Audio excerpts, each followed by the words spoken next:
ಲಕ್ಷ ಲಕ್ಷ ಮಂದಿ ಬರಾಕತ್ತೈತಿ. ಈ ರಾಜ್ಯದ ಮುಖ್ಯಮಂತ್ರಿ ಪ್ರಧಾನಿ ಬಂದಾಗ ಸಹಿತ ಸೇರಂಗಿಲ್ಲ. ರೈತರ ಬಗ್ಗೆ ಮಾತಾಡುವಾಗ ಬಾಳ ಎತ್ತರ ಕಟ್ಟಿ ಬಿಡ್ಬೇಕಾಕೈತಿ. ಎತ್ತರಿಂದ ಮ್ಯಾಗ ರೈತರ ಬಗ್ಗೆ ಮಾತಾಡಿದ್ರ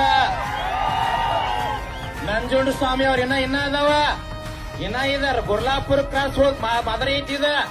ಇನ್ನು ನೋಡಿಲಿ ಇದ ರೀತಿ ಅಂದ್ರೆ ಸರ್ಕಾರ ಸಚಿವರು ಅಸಡ್ಡೆ ಮಾಡ್ರ. ಗೋಕಾಕ್ ಚಳವಳಿ ನಾನ್ ನೋಡಿಲ್ಲ. ಗೋಕಾಕ್ ಚಳವಳಿ ಮಾದರಿ ಚಲೋ ಆಗ್ತೈತಿ. ಬಾಳ ಮುಂದ್ ಹೋದ್ರ ಎಲ್ಲಾ ಹೈವೇಗಳ ಮ್ಯಾಗ ಪೆಂಡಾಲ್ ಹೊಡೆದ, ಟೆಂಟ್ ಹೊಡೆದ, ಯಾವ ಮಕ್ಕಳ ಗಾಡಿ ಬರ್ಲಾರ್ದಂಗ್ ಪಂಜಾಬ್ ಮಾದರಿ ಹೋರಾಟ ಆಕೈತಿ. ಇದ್ರಾಗ ಒಮ್ಮೆ ಫ್ಯಾಕ್ಟ್ರಿ ಅವ್ರು ತಿಳಿಬೇಕು, ಗುರ್ಲಾಪುರ ರೈತರು ತಿಳಿಬೇಕು. ಮಕ್ಕಳೆಲ್ಲ ಫ್ಯಾಕ್ಟ್ರಿ ಬಂದ್ ಮಾಡ್ಕೊಳ್ಳಿ, ಮಹಾರಾಷ್ಟ್ರಕ್ಕೆ ಕಳಿಸೋನು, ಗಾನ ಮಾಡ್ಕೊಳ್ಳು. ಇದೊಂದು ವರ್ಷ ಕಾಪಿ ಬೆಳೆದಿಲ್ಲ ಅಂದ್ಬಿಡು.